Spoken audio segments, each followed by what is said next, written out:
Hello everyone and happy 30. I would first like to welcome our moderator for this session, Mr. Vikram Tiwathia, Deputy Director, Dealers Operator Association of India. And now welcoming our panelists for this session. With us, Mr. Pathak, Deputy Director General, International Cooperation, Department of Telecom, Ministry of Communications, Government of India. Mr. Sanjay Nayak, CEO and MD, Tejas Networks. Mr. Vikas Agarwal, General Manager India, OnePlus India, and Mr. Saurabh Singh, Head of Government Relations, Corporate Affairs, Nokia India. Welcome all of you. Dear delegates, please keep asking your questions in the chat box. The panel may pick a few and answer to you in the end. Over to you, Mr. Tiwathia. Hey, Shivani, thank you very much. And it's a privilege for me at COAI to be part of this very, eminent IMI digital enclave that's happening over these 2 days. And I see there are multiple sessions of, very interesting sessions. And today, of course, we have a very eminent panel that you just introduced. And there's been a lot of activity, particularly in the last 1 year, taking into account the global political economic environment, the relook at supply chain and the relook at manufacturing locations. So it's been quite an interesting year. But most interestingly is just a couple of days back, Mr. Pathak and his team has launched the 5G trials. And they've given out the details of which spectrum bands and where the trials, urban, semi-urban, rural areas. So from a manufacturing point of view, that'll be particularly exciting because, any telecom event or a digital event that we go to, it's all about 5G and 5G use cases. But here for India, let us say, why is it important for India? So first of all, the good part is that the government really recognizes that to leapfrog the country and to deliver services to its citizens across a variety of social needs, whether it is, a health sector or education sector or banking or transport or logistics, the fact of the matter is that the country depends on a digital network, right? And therefore, the Digital India program. And the good part is a lot of effort has gone in building the India's digital network and the India stack, so to say. So the combination of the network to deliver services, the software on which these services can be designed to be delivered, but a very important facet and aspect of that is the telecom equipment and also the related manufacturing ecosystem to have that equipment to be deployed in the networks. So what we see is that overall the Indian telecom sector has got about 1 billion plus subscribers, which amounts to about 13% of the global subscribers in terms of numbers. But when you see in revenue terms, India is really way down below. It's only 3% of the global telecom revenues of the telecom sector. So while many of us pride ourselves in saying India is a very big market, but you may be a market in telecom subscriber numbers, but certainly not in revenue terms. So that is an important factor because when you see any different companies, when you have to go and get manufacturing facilities for investment in India, they say, okay, what's the domestic market like? And that market it really needs to grow. And for, let's say, manufacturing part, it is just about, let's say the Indian market is just about 5% of the global market. So these are the data points I thought I would begin by putting out because it is very important for the domestic market to be robust so that if somebody wants to invest in manufacturing in the country, you have a market available within the country, and then you can scale it up to exporting. So with that in mind, there have been a number of, attempts, I would say, to enhance domestic manufacturing. I've been seeing it of late, but I know Sanjay has been there for quite some time. He's been an entrepreneur, a gold medalist, set up his own company, which is a very eminent, not just Indian, but a multinational company. I would say they're working in so many markets. So it's good to have you, Sanjay, here. And of course, Pathak ji, he's the one who drives. He's our go-to man for DOT, for everything related to manufacturing and WTO products. And of course, while there's network equipment, which Saurabh and Nokia and his team who have a long-standing relationship with India. In fact, he will be talking about the Chennai factory, which is one of the biggest factories of Nokia globally, and they've been exporting 4G and 5G products right here from India for about 140 plus countries. So Saurabh would be talking about that. And the thing that we love the most is the device in our hands. So that device in our hands is very important, and we have the privilege of having Vikas with us, and top-notch brand OnePlus. And I don't know which number of OnePlus have we reached? Maybe 8, if I'm not wrong, right? So we have a great panel out here. And I would begin, by requesting our colleague, Mr. Pathak, to introduce. One is talk about the government policies and the government's outlook towards Make in India for telecom products, and what supporting policies that are there. Over to you, Mr. Pathak.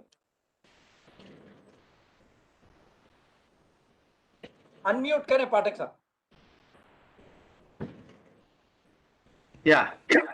That's good. So thank you, Shivani. Thank you, Mr. Vikram. I feel humbled to be part of this event hosted by Internet and Mobile Association of India. I think first time I am at such event of telecom export. Otherwise, they have been doing in their own business. And roadmap 2030 gives that I think we have 8 years, so we have to plan accordingly. And I know I have with me very distinguished panel. So I will just concentrate on the government initiatives.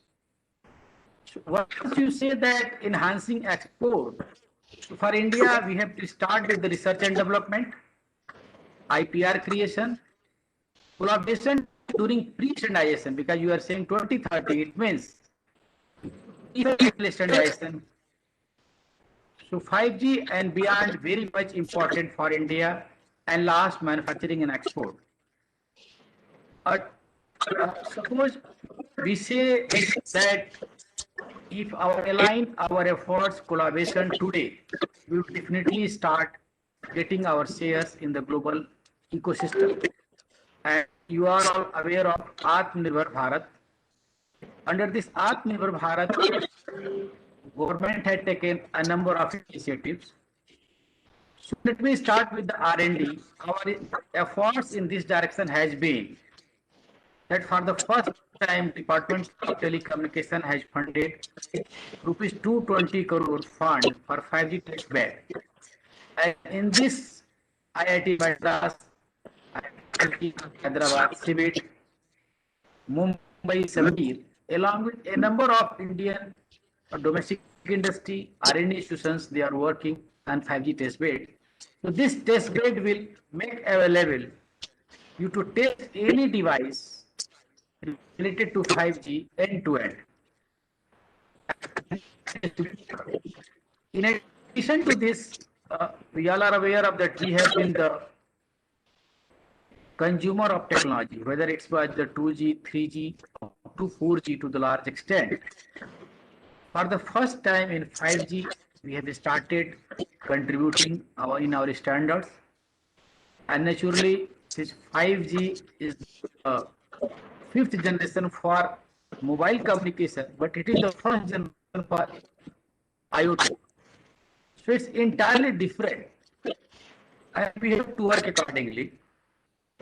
Government came up with the report of making India 5G ready.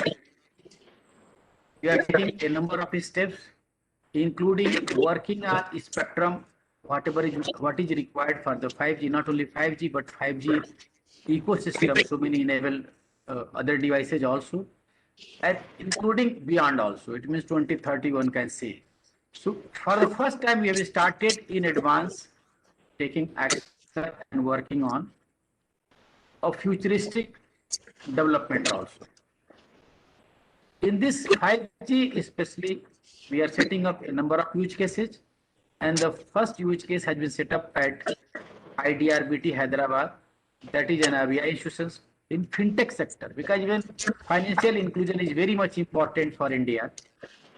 DOT for the first time had 5G hackathon, and we received 1024 applications, and we have already shortlisted 100 potential 5G application solution. And you are aware that DOT has announced 5G trials along with the domestic as well as foreign OEMs, and it intends to even do the trials with those 100 use cases along with other Indian developments. So very recently, 4th May, study, DOT launched another scheme that is called Digital Communication Innovation Square. In this scheme, we are funding beyond the proof of concept. It means ready to go to market, though the grant amount is 40 lakhs only, but within 1 year itself. So this is a new scheme and it covers most of the 4G, 5G and other products. Once we start like standardization part, then we all are aware of the efforts being made by TSDSI in not only in 5G, in 1M, 2M, in other domain also, in cloud computing also. So now we have started collaborating for pre-standardization. It means 5G and beyond work also from the very beginning, such that we are not late when technology comes in 2030. And the final leg that is called manufacturing, or one can say once you manufacture, then only export. So as per the geopolitical situations present in the country, in the world, we have announced production linked incentive scheme. This scheme other sectors also, but we have specified for telecom networking products, in which within 5 years, government will be giving an incentive of 12,000 crore, about $1.6 billion. And this is linked to the production. So I am sure that production will also be accordingly of more than 2 lakhs crores. If you just say, presently we are importing more than 50,000 worth of finished telecom equipment. So this is scheme, we feel that with this scheme we will be able to not only produce for India, but for the globe. So with this scheme, we are attracting foreign manufacturers to make India as their choice destination for the manufacturing for the world. And at the same time, we will be hand-holding MSME, for which we have proposed to give 1% incentive, more incentive in first 3 years, and Indian champions. Purpose is to make Indian champions global during these 5 years. So one can say, if you ask me that what is the difference of PLI scheme with respect to others scheme, this scheme is unique that we have set up the minimum threshold. In case of MSME, it's 10. In case of other than MSME, it's 100 crore. So that is the minimum investment in plant machinery. However, you can choose your own investment. X, we have defined it X, means you commit anything and you have to fulfill that. And that X determines that up to 20 times of X, you can get the incentive in 4th year and 5th year. So DOT has taken for the first time such initiatives to promote R&D, innovation, and manufacturing. And for exports and brand building, we have another scheme also in which we are funding. So as far as Department of Telecommunication, first time I think we are doing complete value chain from R&D to exports in telecom equipment manufacturing. Over to you, Vikram.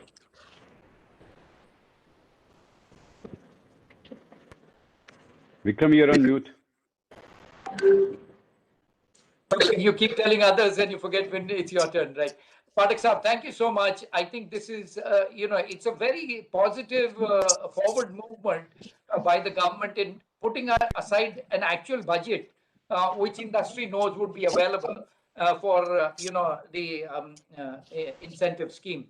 So I'm sure, while right now it is early days, so industry people are trying to get their understanding of the PLI scheme and make their plans to invest. But the very good positive for India seems to be, yes, both the government and the industry are very serious about it.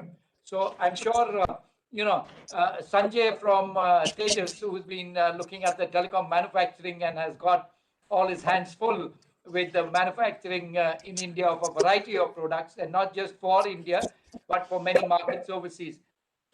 So, Sanjay, it'll be very nice to request you to share your experiences about manufacturing in India, some of the challenges you've seen, and how do you see going forward. Over to you, Sanjay. Thank you, Vikram. Always a pleasure to be in such an eminent panel with Pathak ji, Vikas, and Saurabh, and all the others from the industry. So, first of all, let me talk about from an entrepreneur and a business perspective in a very simple term. So, we can only succeed as an entrepreneur or a business if you have some competitive advantage. If you try to repeat something which someone has always been successful, and you're a follower, you cannot build a successful technology business. So what 5G brings to the table in this context at a very broad level is 2 or 3 global disruptions, which are very important to understand. Number one, if you look at the telecom equipment or telecom products, I don't like to call equipment because it's really about product. It could be hardware, it could be software, it could be anything. So let's say telecom products till you were, say, even up to 3G. And it was really, I would say, at a rule of thumb level, hardware dominated with some software running on top. That was how life used to be. I think the guys who've been in the industry for many years understand that they used to have all those exchanges and those clunky, chunks of equipment, right? And over the period of time, that pendulum has shifted. So if I were to say a rule of thumb, say 10 years back, 70% of a value addition of a telecom equipment came from hardware and manufacturing and 30% from software. If you look at 5G for sure, if not 4G, the equation has changed. Whether it's 70% or 65 or 80 is a matter of conjecture, but it's pretty much software dominated and hardware kind of becomes the basic platform. Why is this very important for us to understand from India? The reason it is because what China did, and the last success story in the world in the last 35 or 40 years in terms of a country emerging as a global champion in telecom, has been China. What they did was, they were the factory of the world. They were the electronic manufacturing factory of the world. So they took that ecosystem, that DNA, and essentially took this 70% hardware, 30% software, and essentially built a telecom equipment and product industry around their competitive advantage, which was being the best manufacturer in the world. Now juxtapose that with what India has done over the same 35-year period. We are the go-to destination in the world for software, for design, for R&D, for product development, for IPR creation. And Vikram, I'm sure you are also aware that more than 50% of the R&D engineers in the world, ex-China, who work on telecom products, work out of India, right? I mean, this is known to everybody. So I think our DNA is design, software, and so on. And that is what 4G and 5G does. 5G, from another angle, is a very loosely described terminology, is softwareization of telecom networks. What used to be hardware, a core, we all know, is going to be running in a data center. It's basically a bunch of complex software running on a PC or a large scale, a computer, right? So what I'm trying to say this is the new way of doing telecom products is the sweet spot for India. This is why, as an entrepreneur, as a business, as the industry, and as government of India, we should be excited that finally, for good or bad reasons, things have fallen into our lap in terms of the sweet spot. So that's point number one. The second point I wanted to say, and equally important, up to 4G, it was telecom networks for human beings, right? 5G is a telecom network for Internet of Things. It will be 10x, 100x, 1000x more connectivity into a network than we ever seen before. Now, it's not coincidental, by the way, that along with this fundamental shift of connectivity is a very significant and paramount concern for security of data, of public information, of individual information, and so on and so forth. And naturally so, because now just imagine, and we are living in very tough times, someone has a pacemaker inside his heart, which is connected to some kind of a device, and suddenly someone shuts it off. We can all say, yeah, there's a Trojan backdoor, but there's a serious risk to life. This is well understood by everybody in the world. So what Pathak ji and Vikram, you mentioned earlier, that there's a new geopolitical shift happening in terms of sourcing norms from different parts of the world, from different kind of companies, trust factor. This again is sweet spot for India. Why do I say so? Indian software and IT services industry over the past 35 years has earned an impeccable reputation of being trusted source for anything, whether it is for financial services, banking, individuals, no matter what.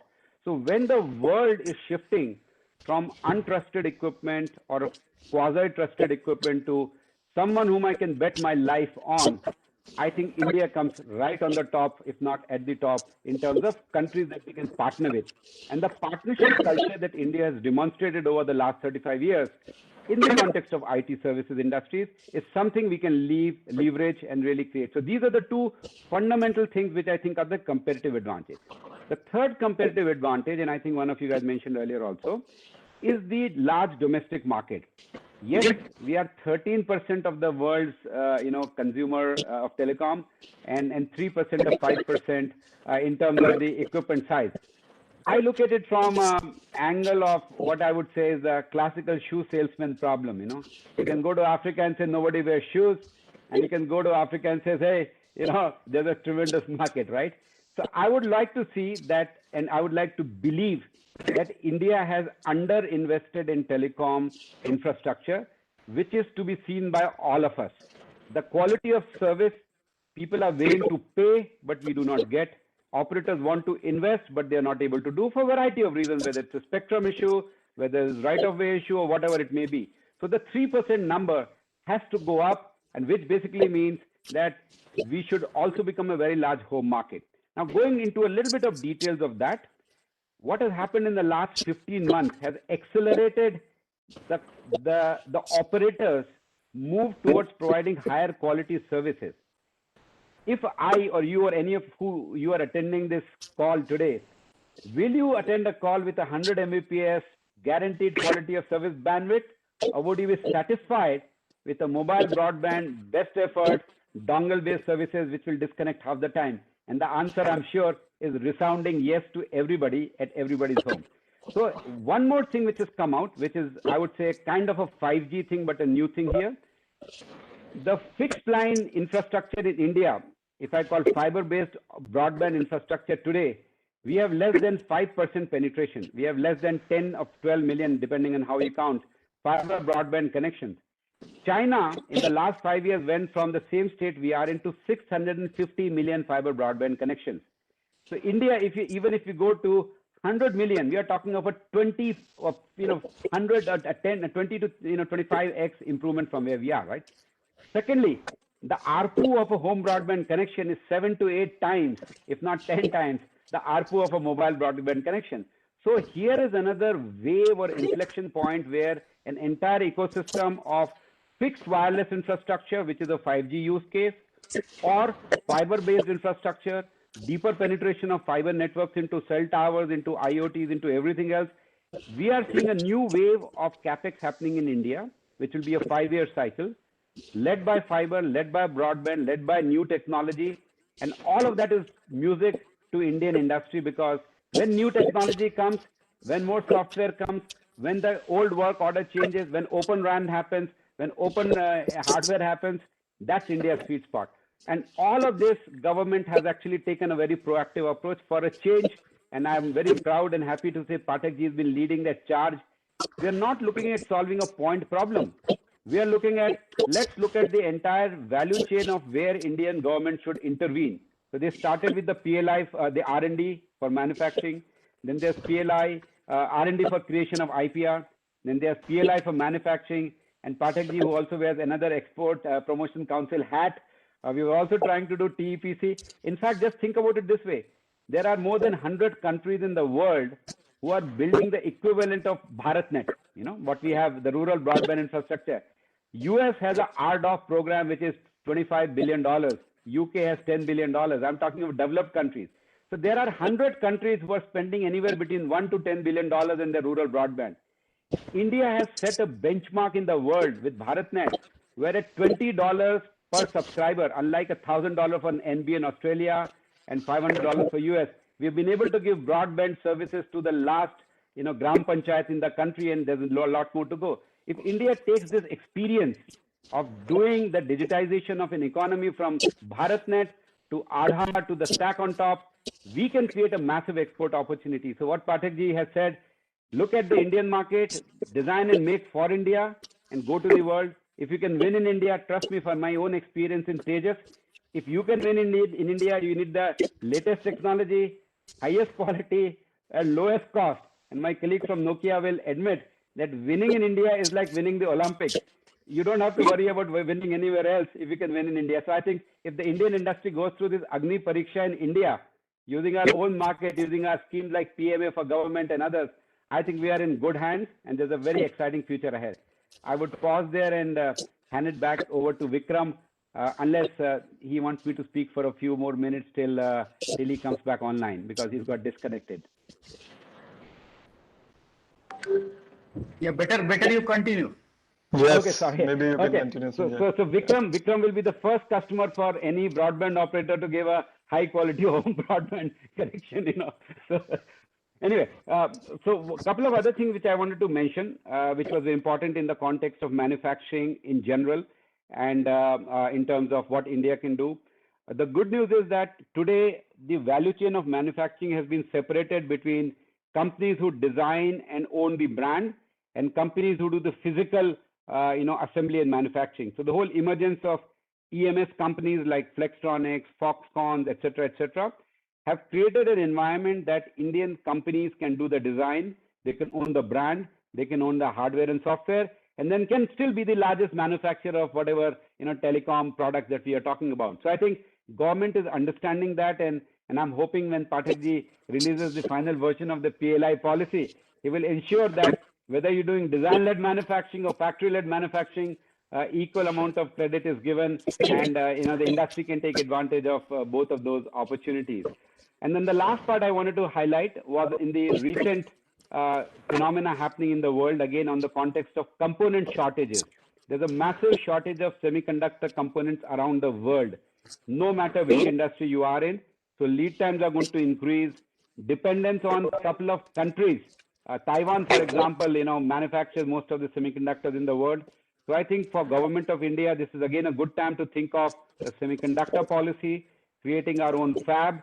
And while we create the infrastructure for the fab, we should definitely go back and really start creating fabless semiconductor companies which basically own the IPR, and the printing of the chips could be done at Taiwan or wherever else the foundries are. So I think that is another area where the Indian ecosystem can really emerge. So I think since Vikram is back, I would hand over the mic to you, Vikram.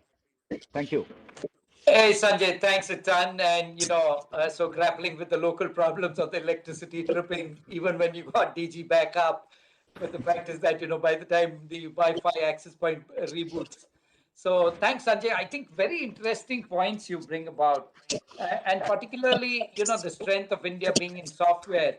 And my next two colleagues, let's say, Vikas and Saurabh, and not just these two, but if you go to Bangalore and Hyderabad, all the R&D centers of the world, the biggest R&D centers outside their home country are here. And we'll be very happy to, hear from Vikas, a great amount of work their company's been doing. And it is not in their R&D center from here in India, designing devices which are, they've already, launched globally. And top-notch devices, because in a 5G environment or even in 4G, actually very often the experience is based on a device. We have a big challenge on the network operator side, that since the individual buys the device, चाहे वो 4,000 रुपए की है या 14,000 की या 20 या 25 या 40, the fact is, because that is my device cannot be wrong. So the blame comes on the network. ये एयरटेल ठीक नहीं है कि ये अब मेरा ऑपरेटर ठीक नहीं है. So with that, Vikas, we really want to hear the high quality devices, the R&D effort, and the preparedness for 5G. Over to you, Vikas. Yeah, sure, Vikram. It's a pleasure to be part of this esteemed panel. And it's a very pertinent question that you have raised. So let me try to give you some context. A few years back, India was largely a 2G nation. But in a span of few years, India has now emerged as the biggest consumer of data with the lowest data cost. So the exponential growth of mobile penetration in India has shown what an economy of India's size and scale can achieve with the right policy incentives. Today, India is also the second biggest manufacturer of smartphones. Of the 5 billion connected users across the world, almost 15% of them are based out of India. Every day, almost 800 million users are connecting to internet, mostly from their smartphones. And in the last 1 year, we have seen the robustness of the network. So everybody has been working from home, studying from home, and they are largely relying on the network. So that's where India is today, and all that has been possible because of the initiatives taken by the government over the years. And now with 5G, I think going forward, people can work from anywhere, study from anywhere, and many more new use cases will be enabled. Now, there are two key factors which will decide how fast can 5G really transform the Indian market, right? First is the network rollout, and second is the cost of data and the devices. Back in 2015, 2016, I think we were lagging behind in terms of availability of affordable devices, and that has made the cost of data also prohibitively expensive. So today, I think in terms of the network rollout, with the trial runs for 5G, I think we can expect the commercial rollout as early as next year. So that is something that government has taken care of. In terms of devices, I'm very happy to say that OnePlus has already announced that all the devices that we're going to launch in India will be 5G ready. Starting 2020, all the OnePlus products are 5G. And today, OnePlus is the biggest brand in terms of 5G portfolio. We have close to 1/3 market share in 5G, and the device that we have recently launched, the OnePlus Nord, is the best-selling device in the 5G and the overall space. So going forward, what we see is the brands will be ready with their 5G portfolio. The challenge that we had faced back in 2015 will not be repeated, and all the manufacturers and the network providers will be ready as and when the 5G network is rolled out. Now, the second thing is about the localization, and that is where the R&D efforts are very important. Today, OnePlus has its biggest R&D facility in India, in Hyderabad, which is supporting its efforts to provide the latest technologies, not just for India, but also for the global markets. For the last 2 to 3 years, we have been supporting our 5G development for the global markets. And now, as India is getting ready to launch its 5G network, I think those learnings will be of immense help to bring the 5G experience to the Indian customers when the network rolls out next year. Hey, Vikas, thank you so much. One of the things just before we came live, we were asking, as you just mentioned, that 5G devices are, or their company devices, OnePlus devices are 5G ready. So for the public, for our audience, the method to check whether, your device supports 5G or not, somehow it is a popular perception that 5G can only happen in 3.3 gigahertz or in 26 or higher. The fact of the matter is all spectrum bands starting from 600, 700, 800, 18, 21. So when you go to GSM Arena to check your phone, you need to check, one is the spectrum band, the other is the technology supported. So this is just, on the device side, a little trick thing that if you're, like he's saying, 5G ready devices, if you're planning to spend some money on buying a new device, please go and check out if it is ready for the 5G network or not. So coming now to, the guy who's got the maximum manufacturing capacity in the country, Saurabh representing Nokia. They have a very big plant in Chennai, and, they've been manufacturing for many years, and not just for India, but they are manufacturing 5G, 4G, and now 5G radios to maybe 130 or 40 plus countries. And real very on the ground experience of how to do manufacturing both for the country and for exporting to the world. Over to you, Saurabh. Hey, thank you, Vikram, and very pleased to be part of this extremely distinguished panel.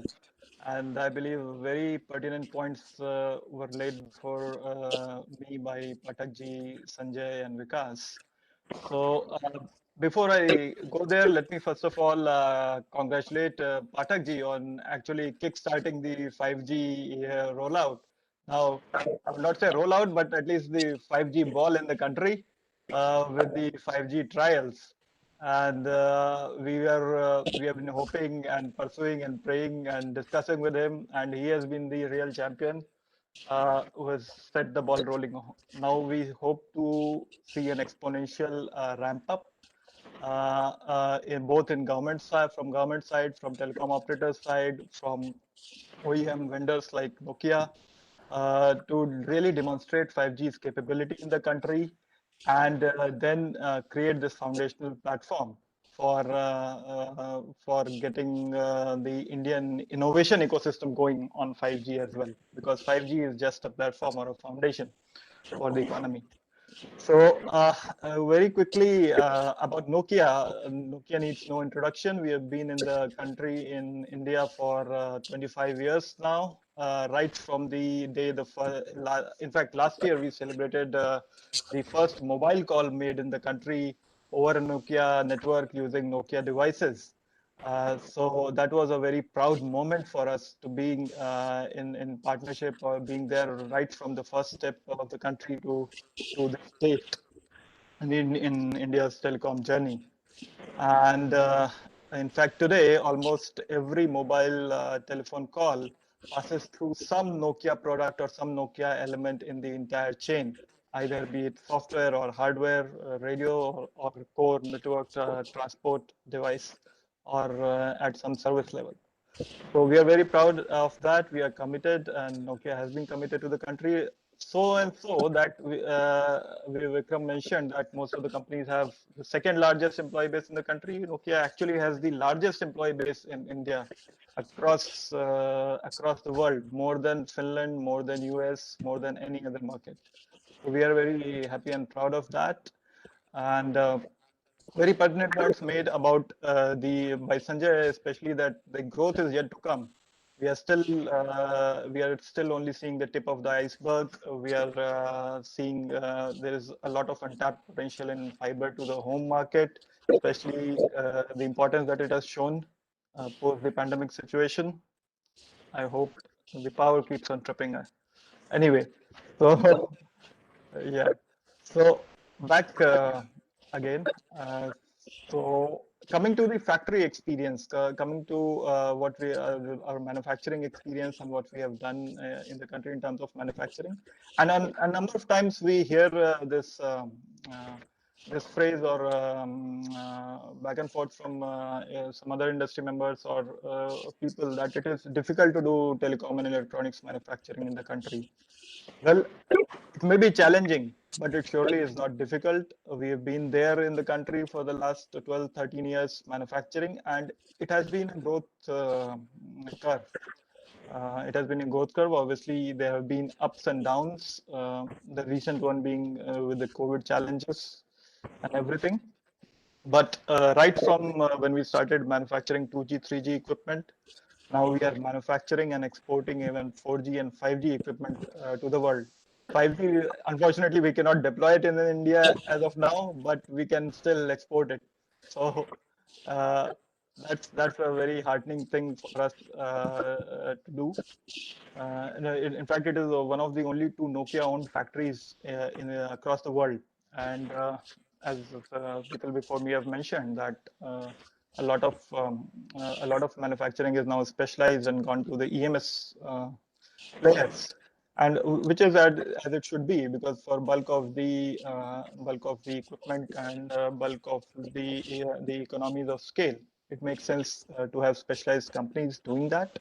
However, for the specialized equipment that we produce, it also makes sense to have our in-house manufacturing, especially because there is a lot of scope for innovation that we are doing per se in the Chennai factory itself. Vikram, you mentioned about Industry 4.0, and we have a very fantastic use case of Industry 4.0 that we have implemented in our factory, where all the machines are connected over a wireless network that talk to each other. The real-time data on the health of the factory, any flags, red flags, an entire dashboard is present over mobile devices or over a screen at any part of the world about the factory is available. In fact, we have also implemented AR and VR use cases where the training for employees is being given. First, they are giving in an AR and VR environment, how to assemble, solder, and so on and so forth. And then they actually move on to the shop floor. So, like it was been mentioned before me by various members, that automation and the innovation software, these are going to be the key in the next wave of transformation, next wave of where we are going. So having said that, let me quickly cover 2 points and in the interest of time as well, as to what has worked for us, what we are seeing, what works, and where there is a scope of improvement still. So what has worked is that right now India is definitely, in terms of the skilled labor force, is very competitive, be it cost or skill availability or the quickly ability to ramp up and get trained. So that's a good thing. We have a good market size in India that has already been covered, so that gives a very strong foundational platform. We have ability to innovate, and being the software mindset that we have, the automation and innovation are going to be a very big deciding factor on who wins in the next race or the next curve. Which country will come out on top, which nations, which companies will come out on top and have the competitive edge. So that's that. And fourth thing that we are obviously very thankful for is the entire Make in India scheme and the production linked incentives in particular that the government has come out with, and various schemes and that Pathak ji mentioned, and also the focus that has now come in on the sector over the last few years. So that is very helpful, and I think that will help us overcome some of the challenges as well. Now, I don't need to talk too much about what doesn't work, because everybody knows that we still lack the component ecosystem. Government is making efforts to do that through fab manufacturing.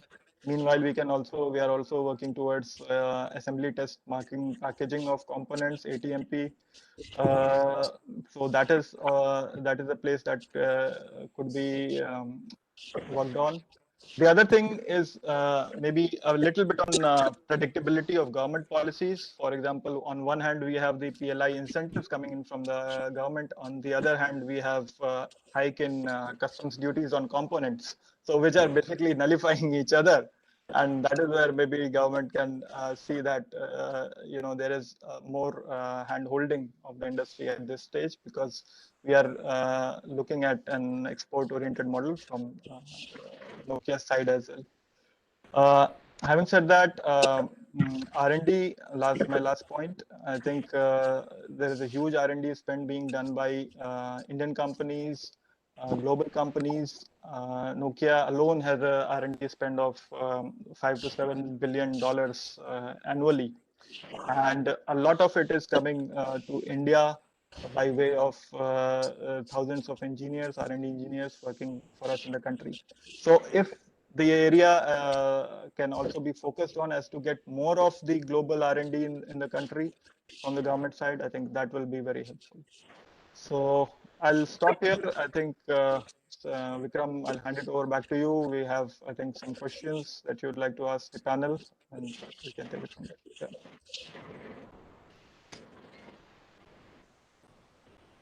Okay, looks like Vikram has gone on offline for a bit. Yeah. Sanjay, Pathak, you would like to chime in maybe while Vikram comes back? Okay. So, Pathak ji, you want to say something or? So, I mean, what is the question? That's first question. I think it says that how do you think we should go about with the problem of frequency bands with respect to introducing 5G in India?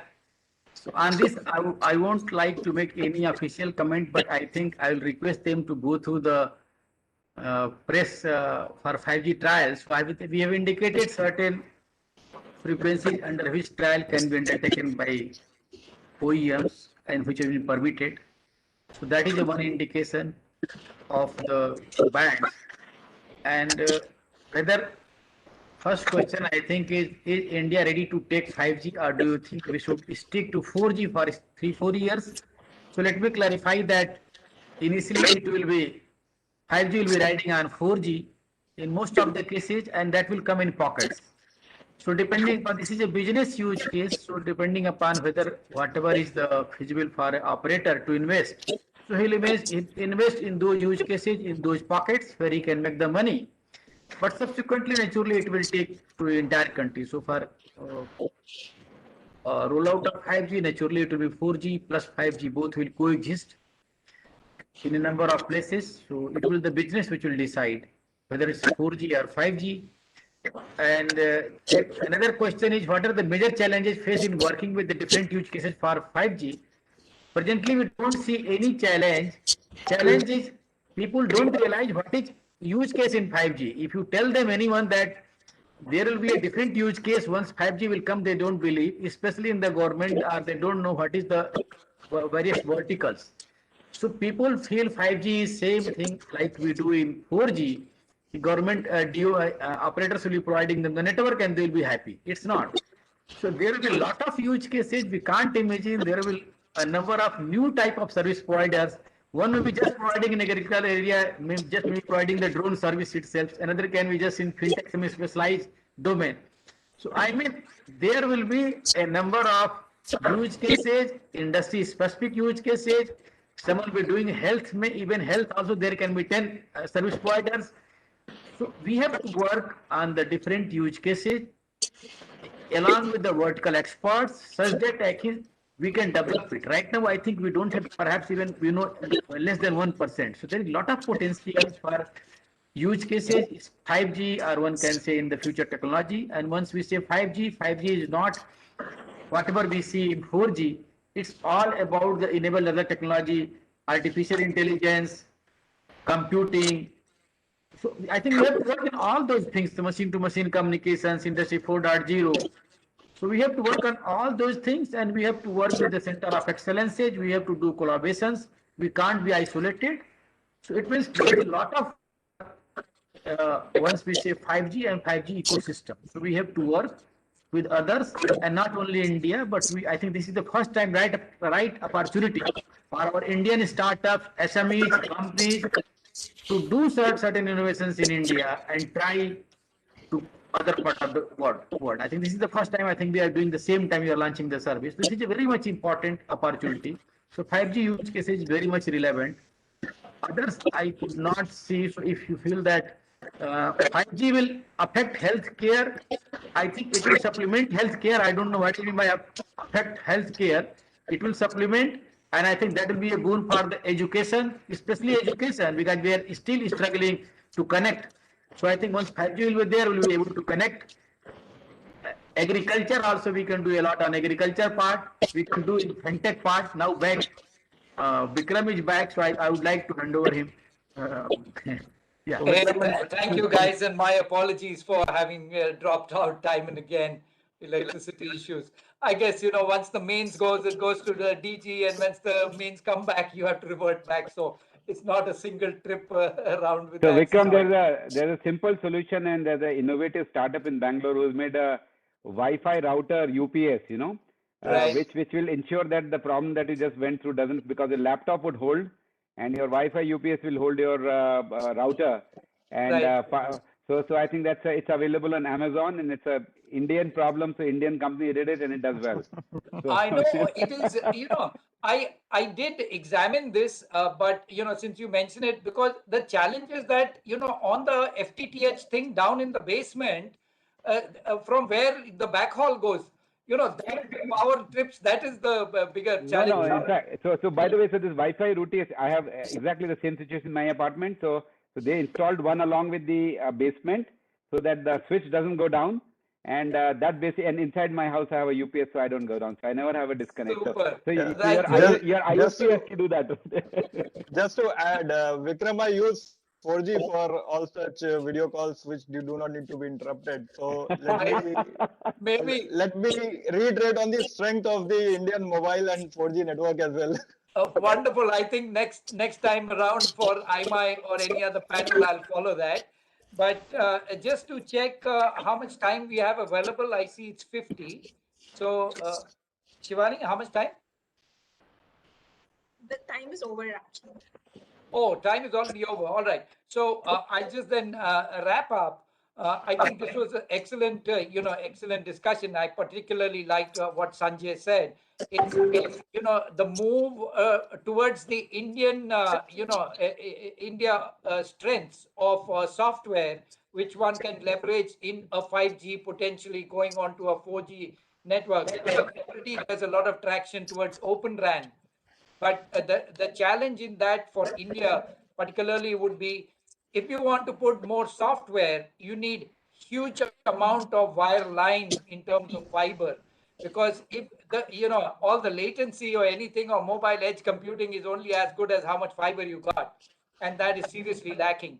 So in terms of telecom product manufacturing, I think if anybody has to make an investment, please make investments in fiber companies, right? And what we actually very often miss out is the amount of wire line component in the wireless network, because that somehow gets overshadowed. And I think, Sanjay, you mentioned about how China moved up a huge amount in the fiber being taken to the homes. But thank you very much, Pathak Saab. I think all the policies. Now, the next help we need from you is reduction in spectrum costs and ROW, because otherwise 5G is not going to happen in India. With the prevailing, सारा पैसा वहीं लग जाएगा तो network में क्या लगेगा? So, thoda, we need your help on that account. Thanks, Vikas. Great work being done by your company.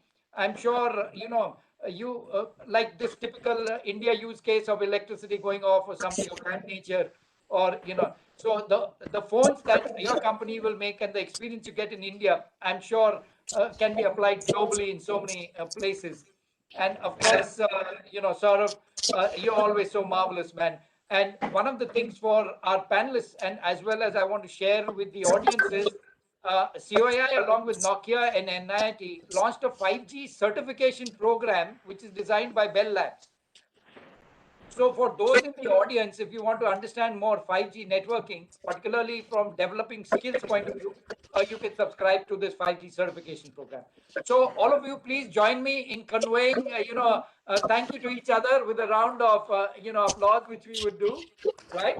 And with that, I'd like to hand it back to the organizers. Back to you, Shivani. Thank you very much. Thank you, speakers, for an amazing discussion. Special thank you to our title partner, Accenture, track partner, Automation Anywhere, cloud communication partner, Root Mobile, bronze partner, Tata Teleservices, and knowledge partner, PwC. Stay tuned for more such exciting conversations. Thank you. Thanks. Thank you, Thanks, Vikram. guys. Well Thank done. you. Pathak ji. Thank you, And everyone. Saurabh.